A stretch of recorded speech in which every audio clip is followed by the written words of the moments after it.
So I am just being called to,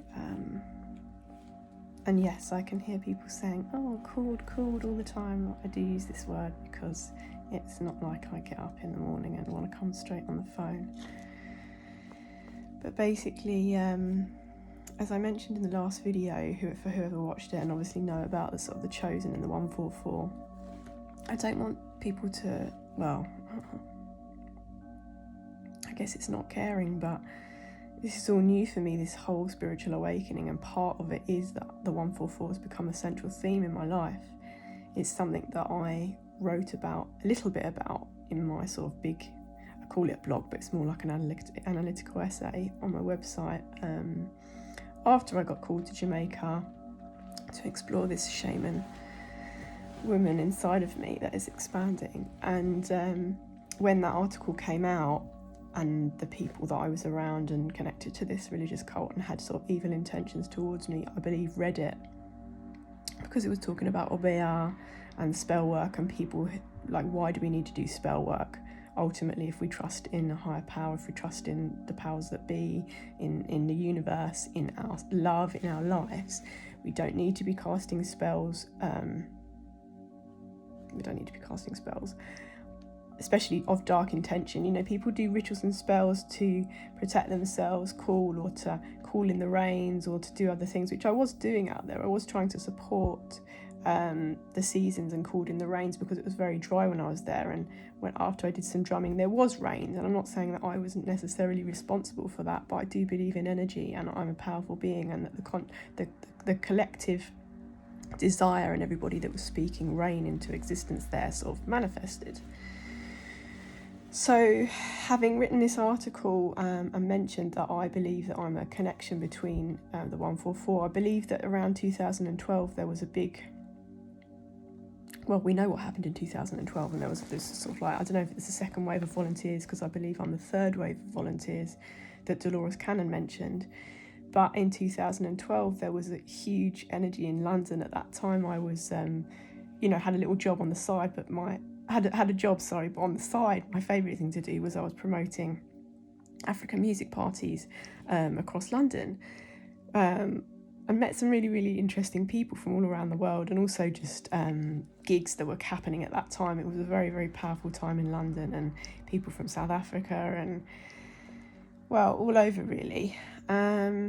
And having been activated, I think, at a subconscious level around then, and created a network of people that are creatives, creative, brilliant minds that I was sort of watching and being inspired by, that then infused and influenced my life over the following years of where I went to in terms of gigs and music and travel. And without mentioning sort of anything more or names, the 144 came up as a theme, so I wrote about it, and I think that's what triggered these people to act in quite devious ways. When I decided that I didn't want to be with them, I wanted to move more towards the beach, because I think they had, there were clear signs. Sorry, I've just woken up, so I'm a bit gobbledygook. There were clear signs that led to sacrificial practice on the full moon of July. And a part of the land, they were saying to me, well, if you're psychic, I'd really like you to come to this piece of land and stand on it and see what you intuit. And I guess because I was sort of on herb that they'd given me, which at the beginning I was like, woo, great, free herb, but actually I didn't realise there was a sinister intention behind it, I started to clock, and I was like, what is this piece of land they want me to go and stand on? And anyway, the premonition came, and I decided to sort of leave, and it took me a long time over those 4 days to sort of, it was nearly impossible to get back up to getting my stuff out of the flat, where I sort of packed everything up and ran everything and didn't get to say goodbye to the pups, because I just put a video out on Instagram of these beautiful puppies that I was sort of helping to raise. It was all a bit scary and weird. And then when I came back down, I got a tip off on my burner that something was going to happen. And anyway, I'd like secured 2 months worth of extra stay, not around those people. And God, this is a proper flurge. I think it's my nan's birthday today. It's the 1st of the 10th, 0110. So Sorry. I think she's guiding me to talk and be honest about things. Anyway, because this was the second, all this crazy stuff, and sorry, without being tangency, this was the second of a near-death experience. We were on our way out from Kingston, and the more that I reflect back on it, it was literally like someone had got a Ouija board, and anyway, and we nearly crashed the car in a very severe way because someone rode past us and clipped the back, and we spun in the shape of what I feel was like a pentagon into the central reserve. The car nearly flipped over, and then we ended up facing the way of the traffic was coming, but thankfully it was a quiet day, so there was enough distance between us and the next cars that they saw what had happened and managed to like move over to the right and to go past. So I was already processing that because that was a little bit weird. And then this thing happened where actually I was running to the flat with a woman and Angel. It took me about 8 to 10 hours to get from where I was up to the hills to get all my stuff, because everybody that I'd been using the taxis in the local area for the past like 3-4 months, who I thought were my friends, wouldn't take me up there. There was blockages. Anyway, some crazy shit. But when I got all my stuff and came back down, like basically my room had been broken into, and because I hid the people, like, why didn't you take the key with you? Because I didn't think that I was under threat. It was also I was just testing things. So I locked my bedroom door and I took my passport, which is what kind of saved me. And I hid my key on the Friday, and when I managed to get back up there on the Sunday, my bedroom was open, and I opened my laptop, and there's a friend that I filmed. Basically, I opened my laptop and it had been hacked, and there was this weird thing in the middle, like a like a barcode. Anyway, I filmed it and sent it to my friend, and he was like, "Oh yeah!" And as soon as I was filming it, things vanished on the computer. And anyway, without getting too much into detail, I got my stuff, so I thought I was relieved. Managed to secure 2 months, one with an elder and one without a place that I thought I was going to stay at. And then all these weird things started to happen. So in the end, I sort of got my backpack and left loads of shit in the room and ran down the street, and nobody that I asked would help me get out of St. Elizabeth.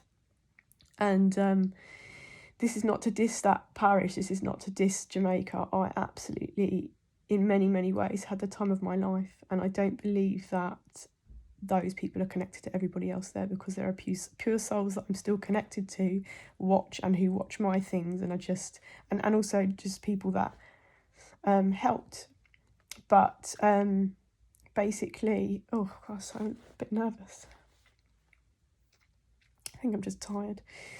Anyway, when I did manage to get out of St. Elizabeth, I sort of got the chance to reflect back, and I realised that, having written about the 144 in that article after the big book festival in the area, because it was almost like I went to this book festival and had this huge inspiration to write, and soaked up all the creative energy, and had healed. I think I was healing from things that I'd left in the UK.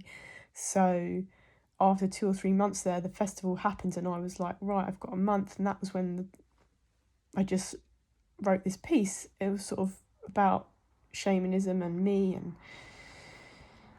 anyway, everything that had led up to that point, up to July the 3rd, the full moon. And where very strange things had happened on the beach, where I was sitting as well over the past days, almost as if someone had, I want to say, done a fire ritual, because I saw footprints and like basically wood and fire and coal where I'd been sitting the day before, and it wasn't there. And maybe, anyway, I'm not going to get into certain things. So I don't know if I'm going to put this out. I need to see how gobbledygook it is, sorry. But the main point is, not a huge tangent and share, is the 144, what also connects us, and why I feel I'm connected to a few other people that came along after I started doing singing bowls, and people that I've worked with. They're very, very big at the minute, and they're spreading incredible positive messages and helping people heal. So I'm not going to mention names, but that many of the 144 have experienced near-death experiences, and having not, I did have some hairy moments across my life, but not in this way, in the space of sort of 2 months together. So to process 2 near-death experiences together, in the ways that it all happened has been quite a lot for me. And then Psychic Zia, I believe her name is, sorry if I'm pronouncing it wrongly, I'm not sure she'll watch this, but anyway, she's a legend and she's putting a lot of stuff out, and I happened to stumble across, because I believe we're all intuitively led to things online, offline, happened to stumble across a video of hers about why they targeting the 144, why we've incarnated as the 144 and the 288 if you believe you're a part of the twin flame lot, and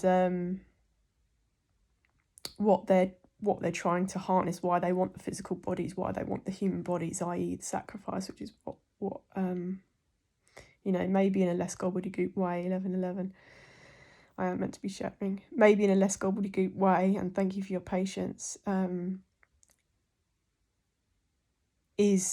will recount this another way at some point. But anyway, I think this is the first time I've come on this early, and having just woken up and got this channel, this download, and it's intense for me. It's making my heart speed up. And this is not from fear for any of that lot, because they're just, they're unhealed, very sad people, and got triggered by my article and things that I was saying, and I would never diss or bear. What I wrote was about it being a folklore practice that people needed at a time when they needed to connect to a higher faith because of the atrocities that were happening around them. It was more about why people were using spell work to take other people down and to send ill will to other people. Good people, well-intentioned people who would, like me, did nothing, just want to live on my path like as a wild woman, doing what I can to be good and conscious and learn and continue with the self-mastery. So basically, Psychic Zia is putting out a lot of content on the 144 at the minute. You might want to check her out. And it seems to resonate a lot with my soul. And she was talking about some near-death experiences and some other things. And I'm just going to be looking at that and expanding that more on my journey. But yeah, I think that's enough for share today. I just want to honour my nan. It's her birthday today. Big ups to the powers that be in the skies for looking after the good souls. I trust that we're always protected and guided when we live in love and we're good to animals and each other. And that now where we move to in this whatever consciousness, however it resonates, there is an elevation, a shift. And it takes all of us on a different path and also levels of integration. Some find that easier, others find it challenging, like me, because I've never had this amount of stuff come through me. So just trying to be mindful and take it slow. But basically, just give thanks to the support and the people that got me out of a hairy situation. Obviously, I think a lot of it was me as well. We save ourselves. A lot of people kind of keep waiting on love or for someone else to save us. We are the only ones that can save ourselves, whether that's emotionally, physically, spiritually. We can be guided and led and activated by certain people. I know I'm an activator and a catalyst. Sometimes it hurts me because the other people just want to walk away or explode at me. I've had some vicious things spouted at me by people I love. So it's all a big learning curve for us all at the minute. And I trust that this is a new portal, a new beginning, and we move into October and Samhain and Halloween, and however we connect with these dates in a hydrated, happy, soulful, sometimes solitary, nature-filled way, because everybody has gifts to harness, and it would be a sad life to not learn to use these psychic gifts. And I just wish everybody the chance to wish everybody the chance to grow in that way, because it's deeply, deeply satisfying at a soul level. Deeply satisfying, and I would love everybody to feel the way that I do about myself and inside myself and with my connectedness to spirit. And we'll all have our own faith, religion, spirituality, however that resonates for you. I'm not here to tell people what or how. We've all got our own lights to harness and our light to connect to. So on that note, happy Sunday, and I don't know if I'm going to put this out. What banana? But I wish everybody love and healing.